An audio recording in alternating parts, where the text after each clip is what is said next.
Taste the Daily. Welcome to Nathas media. இன்னைக்கு நம்ம பேச போற தலைப்பு பாத எரிச்சல். இதை மெடிக்கல் டேர்ம்ல பெரிஃபரல் நியூரோபதி அப்படின்னு சொல்லுவோம். நரம்புகள் மற்றும் இரத்த குழாயில ஏற்படக்கூடிய பாதிப்பு தான் இந்த பாத எரிச்சல். இந்த பாத எரிச்சல் ஒரு அறிகுறி தானே தவிர இது நோய் கிடையாது.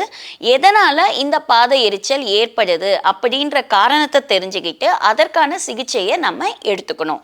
மோஸ்ட்லி நம்ம எல்லாருக்குமே தெரியும் எதனால பாத எரிச்சல் வருதுன்னுட்டு. ஆமாம், டயபெட்டிஸ் இருக்கிறவங்களுக்கு ரத்த சர்க்கரை அளவு கண்ட்ரோல்ல இல்லை அப்படின்னா கண்டிப்பா அவங்களுக்கு பாத எரிச்சல் ஏற்படும். ஆனா டயபெட்டிஸ் மட்டுமே இதற்கு காரணம் கிடையாது, நிறைய காரணங்கள் இருக்கு.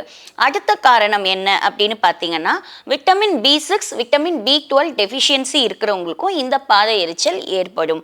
அடுத்து தைராய்டு பிரச்சனை உள்ளவங்க, கிட்னி ப்ராப்ளம் இருக்கிறவங்க, ஹார்மோன் பிரச்சனை இருக்கிறவங்க, சில சமயம் பிரெக்னன்ட் லேடிஸ்க்கு இவங்க எல்லாருக்குமே இந்த பாத எரிச்சல் ஏற்படும்.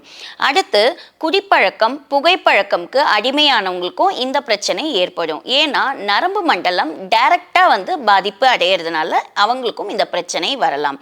அடுத்தது அன்ஃபிட் ஷூஸ், அதாவது காலுக்கு பொருந்தாத செப்பல் இல்லை ஷூஸ் போட்டு நடக்கிறவங்களுக்கும் இந்த பாத எரிச்சல் அதிகம் வரும். அடுத்து சாக்ஸ், காலையிலிருந்து ஈவினிங் வரைக்கும் கண்டினியூஸாக சாக்ஸ் போடுறவங்களுக்கும் இந்த பாத எரிச்சல் ஏற்படலாம். ஏன்னா அவங்க காலில் வேர்வை சேர்ந்து ஈரப்பதம் அதிகமாகி ஃபங்கல் இன்ஃபெக்ஷனாலையும் இந்த பாத எரிச்சல் ஏற்படும். ஒன்ஸ் உங்களுக்கு பாத எரிச்சல் அதிகமாயிடுச்சுன்னா நீங்கள் டாக்டரை போய் பார்க்கலாம். அவர் உங்களுக்கு பேசிக் பிளட் டெஸ்ட் எழுதி தருவார். டயபெட்டிக் டெஸ்ட், கிட்னி ப்ராப்ளம் இருக்கா இல்லை தைராய்டு பிரச்சனை இருக்கா, இந்த மாதிரியான பேசிக் டெஸ்ட் எழுதி தருவார். ஸோ இந்த டெஸ்ட்டை நீங்கள் எடுத்து பார்க்கும்போது உங்களுக்கு எதனால் இந்த பாத எரிச்சல் வருது அப்படிங்கிறத ஈஸியாக கண்டுபிடிச்சிட முடியும். அது மட்டும் இல்லாமல் டாக்டர் உங்களுக்கு ஏதாவது ஒரு பெயின் கில்லர், அப்புறம் காலில் அப்ளை பண்ணுறதுக்கு ஜெல், விட்டமின் டேப்லெட்ஸ் இந்த மாதிரி உங்களுக்கு ப்ரிஸ்கிரைப் பண்ணுவார். உங்களுக்கு பாத எரிச்சல் வந்துருச்சு அப்படின்னா நீங்கள் வீக்லே என்ன பண்ணலாம், அதுக்கு ஹோம் ரெமிடிஸ் என்ன பண்ணலாம் அப்படிங்கிறத பார்க்கலாம். யூஸ்வலாக இந்த பாத எரிச்சல் இரவு நேரத்தில் தான் ரொம்ப அதிகமாக இருக்கும்.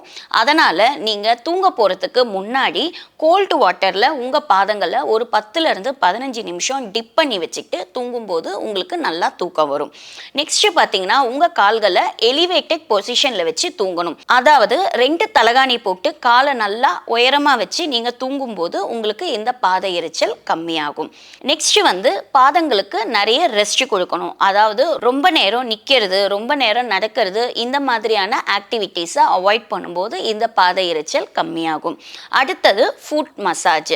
ஏதாவது ஒரு எண்ணெய், அதாவது விளக்கெண்ணெயோ இல்லைனா தேங்காய் எண்ணெயோ இல்லைனா ஆலோவேரா ஜெல், இந்த மாதிரி வீட்டில் உங்களுக்கு என்ன அவைலபிள் இருக்கோ அதை போட்டு உங்களுடைய உள்ளங்காலில் நல்லா மசாஜ் பண்ணும்போது உங்கள் காலுக்கு பிளட் சர்க்குலேஷன் இன்க்ரீஸ் ஆகும். இதனாலேயும் உங்களுக்கு பாத எரிச்சல் குறைவாகும். பாத எரிச்சலை கம்மி பண்ணுறதுக்கு நீங்கள் 3 விஷயத்தை ஃபாலோ பண்ணணும். Number 1 medicine, number 2 food, number 3 exercises.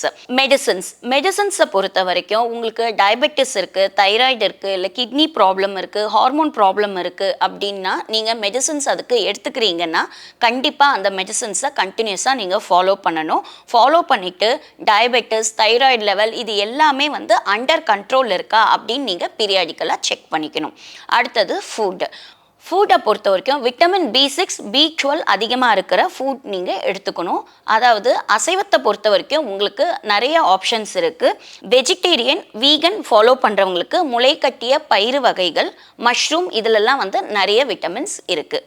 அடுத்தது எக்ஸசைஸ் ரொம்ப ரொம்ப இம்பார்ட்டண்ட். ஒன்ஸ் உங்களுக்கு பாத எரிச்சல் வருது அப்படின்னா நீங்கள் ankle pumps, ankle roll, ankle circles போன்ற எக்ஸசைசஸ் செய்யணும்.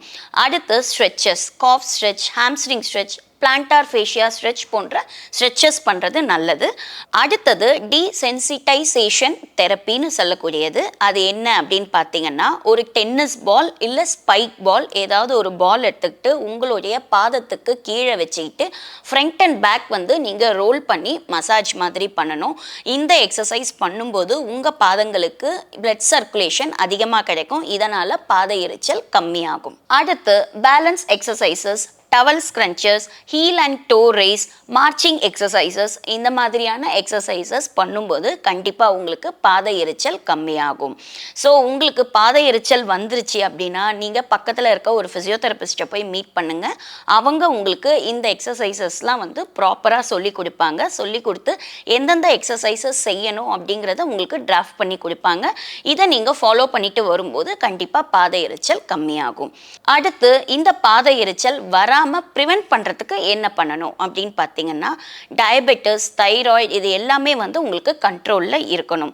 நெக்ஸ்ட் பார்த்தீங்கன்னா புகைப்பழக்கம், மது பழக்கம் கண்டிப்பாக அவாய்ட் பண்ணணும். அடுத்து உங்கள் பாதத்தில் வேர்வை சேராமல் இருக்கிறதுக்கு நீங்கள் பவுடர் வந்து பீரியாடிக்கலாக அப்ளை பண்ணலாம். அடுத்து மிக முக்கியமானது வாக்கிங். டெய்லி வாக்கிங் போகிறது மிக மிக முக்கியம். நிறைய பார்க்கில் பார்த்தீங்கன்னா அக்குப்ரெஷருக்காக கல் போட்டு வச்சுருப்பாங்க. அதில் நிறைய பேர் நம்ம நடக்கிறத பார்க்க முடியும். ஸோ இந்த மாதிரி அக்குப்ரெஷர் கல்லில் நீங்கள் நடக்கும்போது உங்கள் பாதத்துக்கு பிளட் சர்க்குலேஷன் இன்க்ரீஸ் ஆகும். இதனால் பாத எரிச்சல் கம்மியாகும். ஸோ உங்களுக்கு பாத எரிச்சலை அவாய்ட் பண்ணணும் அப்படின்னா வந்து கண்டிப்பாக வாழ்வியல் மாற்றம் தேவை. இந்த பாத எரிச்சல்ங்கிறது ஒரு ஆரம்ப நிலை தான். ஸோ இந்த ஆரம்ப நிலையிலே நீங்கள் ப்ராப்பராக ட்ரீட் பண்ணிட்டீங்க அப்படின்னா இது அடுத்த லெவலான சென்சரி லாஸ் வரைக்கும் போகாமல் நம்மளால் பாதுகாக்க முடியும். ஸோ இந்த பிரச்சனையை ஆரம்ப நிலையிலே கவனிக்கிறது மிக மிக நல்லது. நன்றி.